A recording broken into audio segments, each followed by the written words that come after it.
Assalamualaikum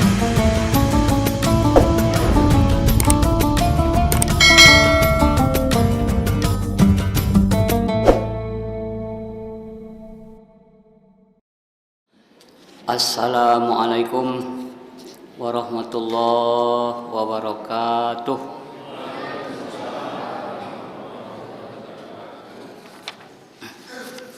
Alhamdulillahilladzi anzalal Qur'an fi syahri Ramadan hudal linnas wa bayyinatin minal huda wal furqan. Asyhadu an la ilaha illallah wahdahu la syarikalah wa asyhadu anna Muhammadan abduhu wa rasuluhu la nabiyya ba'dah.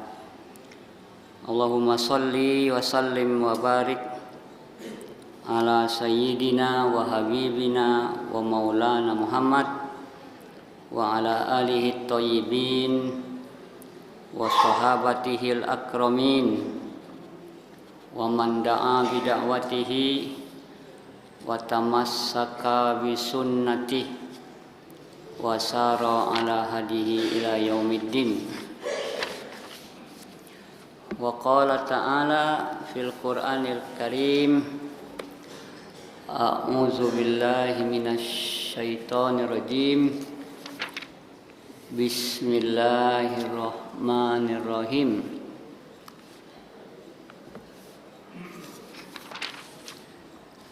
Wa man a'rada an dzikri fa inna lahu ma'isyatan dongka wa nahsyuruhu yaumal qiyamati a'ma. Siapa saja yang berpaling dari peringatanku, siapa saja yang membelakangi ajaranku, maka sesungguhnya baginya kehidupan yang sempit, dan akan kami kumpulkan dia pada hari kiamat dalam keadaan buta. Qala rabbi lima hasyartani a'ma wa qad kuntu basira.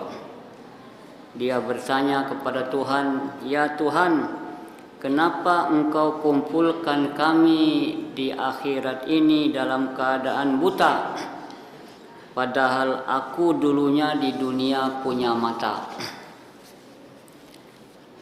Lalu Allah menjawab, qala kadzalika atatka ayatuna fanasitaha wa kadzalikal yauma tunsa. Begitulah dahulu telah datang kepadamu ayat-ayat kami. Waktu kamu di dunia telah datang kepadamu ayat-ayat kami, tapi kamu abaikan begitu saja, kamu cuekin saja. Maka pada hari ini kamu pun diabaikan, tidak diperhatikan oleh Allah Subhanahu wa taala. Maha benar Allah dengan segala firman-Nya. Surat Toha ayat 124, 125, 126. Yang terhormat Bapak-bapak pengurus masjid, para tokoh masyarakat, Pak RT, Pak RW, nenek mama, bunda kandung, bapak-bapak, ibu-ibu, saudara-saudari, siswa-siswi. Alhamdulillah kita masih sehat sampai hari ini. Kita sudah berpuasa 25 hari dan sekarang memasuki malam yang ke-26. Jadi tidak berapa hari lagi Ramadan akan meninggalkan kita. Maka mari kita gunakan sebaik-baiknya yang hanya beberapa hari ini. Judul ceramah yang ditetapkan oleh Bapak Pengurus seperti yang tertulis di dalam jadwal itu,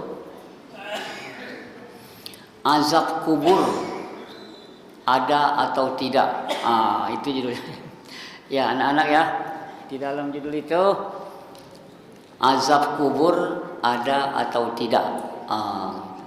Ya. Baik Bapak Ibu, dalam ayat yang dibaca tadi Allah menjelaskan, siapa saja yang berpaling dari ajaranku, dari peringatanku. Ya, berpaling itu apa? Membelakang, cuek, masa bodoh. Orang sembayang lah, orang puasa lah, ya, ambo main judi juga. Itu namanya cuek. Orang matilah.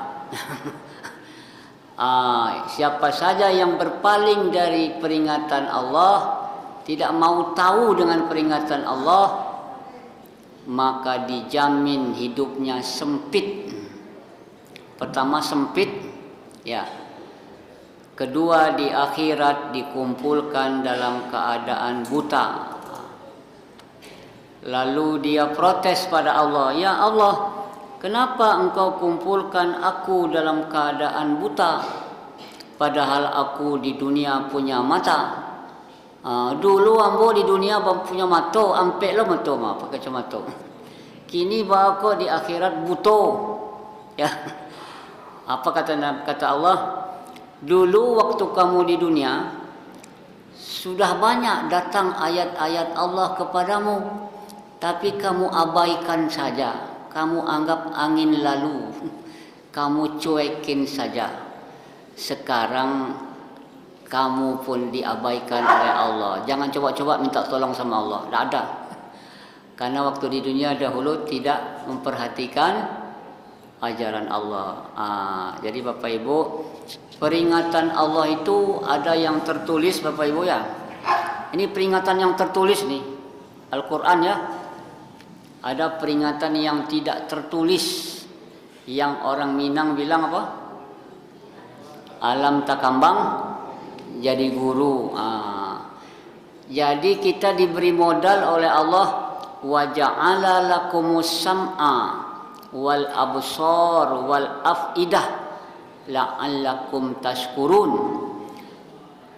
Saya kasih kamu pendengaran, mata, akal dan hati, pakailah untuk memahami hidup. Jadi modal dasar itu Bapak Ibu, telinga, pendengaran, penglihatan, akal dan hati. Apa yang ada caliak jo mato, danga jo telingo, masukan kau tak bawa ke hati. Ya. Ada orang meninggal. Kepatang ada orang meninggal mendadak Bapak Ibu. Ya. Hari Jumat masih chatting ya, Bu. Mundur.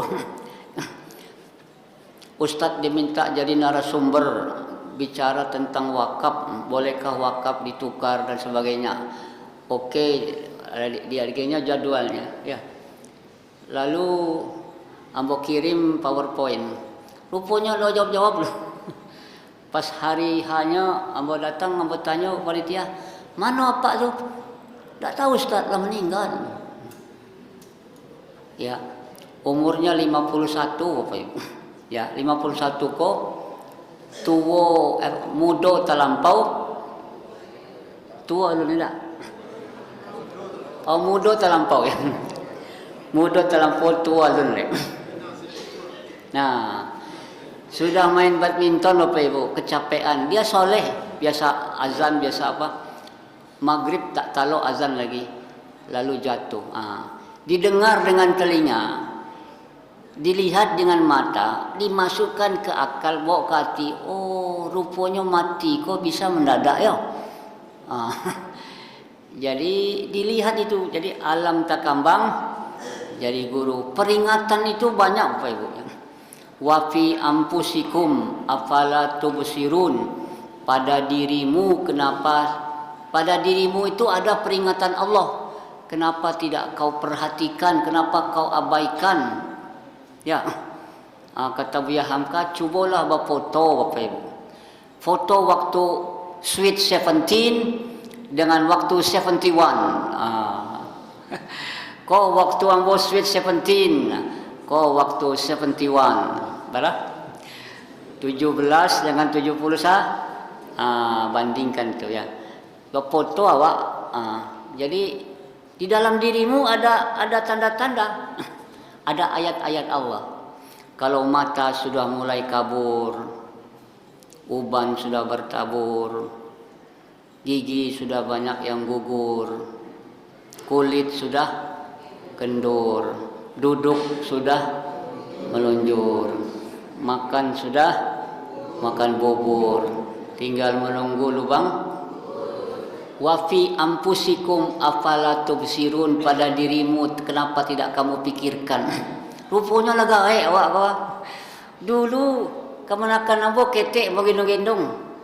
Rupanya lah tamat kuliah, lah nikah lo ya. Lah punya anak lo kini, 3 lo anak. Rupanya awak apa tuan gai. Jadi kata ulama Bapak Ibu, uban itu adalah utusan malaikat maut sebelum dia datang. Kalau Bapak Presiden, Wakil Presiden mau datang, apa yang pertama datang Bapak Ibu? Pas Pampres, apa? Pasukan pengaman Presiden. Dipreso dulu, makanan di mana ditampe. Makan dipreso, sampai dipreso ya. Sebelum datang Presiden atau Wakil Presiden, ada utusannya dulu, namanya apa? Pasukan pengaman Presiden. Jadi sebelum datang malaikat maut, dikirim tanda-tanda dulu, ya, dikirim apa? Tanda-tanda. Jadi itu. Tapi menurut ulama, kehidupan yang sempit itu di mana? Bisa sempit di dunia, rumahnya lapang segadang lapangan bola. Ya, otonya banyak rancak, tapi awak tidak boleh makan garam, tidak boleh makan daging, ya, makan betimbang, ya. Awak rumah sederhana, makan apapun lama, makan pucuk Franci, ya, sama ya, walaupun jo tempe jo tahu, ya. Orang tidak bisa lalok, untuk lalok Bali ubek untuk lalok ke Singapura. Awak tidak pakai ubek bisa lalok, ya. Di Busaji bisa aja lalok. Ya. Jadi Bapak Ibu, sempit di mana? Bisa sempit di dunia, sempit kok risiko. Kalau hati sedang sempit, pikiran jadi sulit, ya. Tapi kata ulama, sempit juga sempit di kuburannya. Kuburan itu kan jadi sampai dong. Cuma 2x2 Pak ya. Jadi rumah masa depan kita adalah kuburan. Ya. Jadi kuburannya sempit, dihimpit. Kadang-kadang orang sudah menggali kubur Bapak Ibu, tulang itu berkumpul di tengah, dihimpit. Ya. Begitu. Kalau nggak percaya ada azab kubur, matilah dulu baru tahu. Ya. Jadi Bapak Ibu, jadi ayat ini menunjukkan adanya azab kubur, bahwa hidupnya sempit di dunia, sempit di kuburnya. Lalu ada hadis Bapak Ibu, Nabi Muhammad melewati pekuburan. Kalau Cerawak lalu di Tunggul Hitam itu ya, banyak kuburan. Lalu Nabi mengambil pelepah kurma, ditancapkan kepada 2 kuburan. Sehingga sahabat yang ikut pada Nabi bertanya, kenapa ini ya Rasulullah? Untuk apa ini? Kok pelepah kurma kau tanam kepada kuburan ini? Ya. Apa kata Nabi? Innahuma la yu'adzibani wa ma yu'adzibani fi kabir. Kedua penghuni kubur ini sedang diazab. Mereka diazab bukan karena dosa besar, kata Nabi. Lalu karena apa? Yang satu ini suka mengadu domba waktu hidup. Painya kemari diadunya, pai kemari diadu. Suami istri diadu domba. Partai sama partai diadu domba. Ya. Jadi siapa yang kerjanya mengadu domba pasti dapat azab kubur. Yang kedua, dia tidak bersuci ketika buang air kecil. Jadi buang air kecil tu, apalagi buang air besar ya. Kalau orang Islam tu bersihnya dengan air, bukan dengan tisu. Kalau orang Barat dengan tisu, dengan karate ya. Di hotel kadang-kadang dengan tisu lah, dengan air. Maaf ini sekali Pak, kadang-kadang maaf ya, sebahagian sopir sudah buang air ketek itu di balik-balik ban. Ya, di balik-balik ban. Bukan semuanya Bapak Ibu ya, jangan marah ini. Bukan semuanya. Ambon naik oto ke Jakarta, naik bisnya masuk ke dalam kapal feri ya, di Bakahuni. Banyak tuh oto di bawah tuh. Baun pesing. Sebab sebagian sopir pipis di balik-balik ban saja. Ndaklah bawa surah, kuncang-kuncang saja. Itu azab kubur tuh. Ini kata Nabi ini, ya hadisnya ya, keduanya diazab bukan karena dosa besar, karena dosa kecil. Makanya Nabi mengajarkan kita doa. Sebelum salam dari Abu Hurairah, Nabi bersabda, "Idza faragha ahadukum minat tasyahudil akhir falyata'awwas billah min arba'." Kalau kamu sudah selesai baca tasyahud akhir. Tasyahud akhir itu apa? Fil alamina. Itu kan tasyahud akhir itu ya. Sudah selesai itu, sebelum salam baca doa ini. Allahumma inni a'udzubika min azabil qabri. Ya Allah, aku berlindung padamu dari azab kubur, wa azabin nar, dan dari azab neraka, wa fitnatil mahya wal mamat, dan fitnah waktu hidup dan mati, ya, wa syarril masihid dajjal. Allahumma inni a'udzubika min azabil qabri wa min azabin nar wa min fitnatil mahya wal mamat wa min fitnatid dajjal. Baru assalamualaikum warahmatullah. Tandanya azab kubur itu ada ya. Jadi jangan main-main kalau tidak percaya dengan azab kubur ya. Tunggu saja tanggal mainnya, nanti kita akan ketemu juga di kubur ya. Bapak Ibu, orang tidak percaya kenapa Bapak Ibu? Satu lagi, kuburan bukan tempat peristirahatan terakhir, bukan. Salah kalau ada orang bilang, mari kita antarkan almarhum ke tempat peristirahatan yang terakhir. Bukan, kuburan awal kehidupan akhirat. Belum akhir itu, belum. Ya, kata Nabi, siapa yang dikubur dapat nikmat, maka sesudahnya tenang-tenang saja. Tapi kalau dikubur sudah dapat azab, sesudahnya lebih bahaya lagi. Ya, jadi Bapak Ibu, ini hadis ini, kata Nabi, orang yang di dalam kubur itu didatangi oleh malaikat tiap pagi dan petang. Malaikat memperlihatkan tempatnya di surga atau neraka. Apa katanya? Haza maq'aduka fil jannah. Ini tempatmu di surga. Ada visualisasi loh, ya. Tenang-tenang sajalah kamu di kubur ini, ya. Tampekmu di surga. Sudah dikasih bayangan ya. Kalau dia orang-orang yang soleh, dia puasa, dia sholat, dia berzakat, dia sedekah, dia menutup aurat, ya, dia tidak menyakiti orang. Tapi kalau orang-orang yang tidak soleh, tidak puasa, tidak sholat, tidak berzakat, ya, malaikat pun datang memperlihatkan. Apa katanya? Hadza maq'aduka finnar. Ini tempatmu di neraka nanti. Jadi adakah azab kubur? Ada. Yang bilang tidak ada siapa? Tidak masuk akal azab kubur itu. Kenapa tidak masuk akal? Jasmani kita sudah masuk ke dalam tanah, ini dimakan oleh cacing dan tanah. 1 tahun habis ini. 1 tahun habis ya. Tapi saya tanya sama dokter, katanya paling lama 5 tahun habis ya. Rohaninya sudah kembali ke alam arwah. Lalu siapa yang mau diazab di kubur? Nggak masuk akal azab kubur tuh. Ya, Bapak Ibu, kalau orang meninggal dunia dikuburkan di Tunggul Hitam, itu ada namanya upah gali kubur dengan bayar sewa kubur. Sewa kuburnya 1 tahun 150.000. Kalau tidak dibayar sewa kuburnya, nanti kuburannya akan diisi dengan orang lain, diimpinya.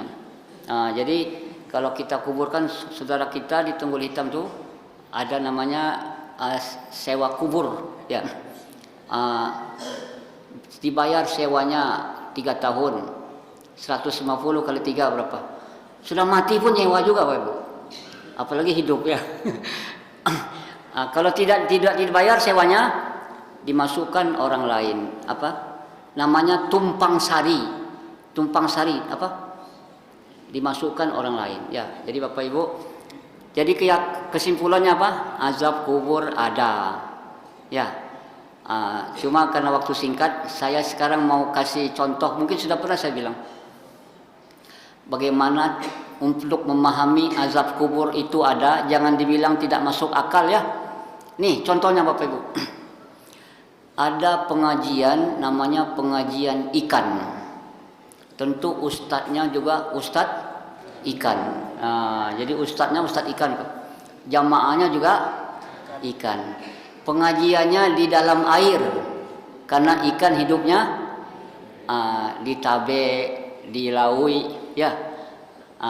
Jadi ini ustadz ikan mengaji di depan jamaahnya ikan juga. Lalu hidupnya di air. Ustadznya buka pedoman hidup ikan.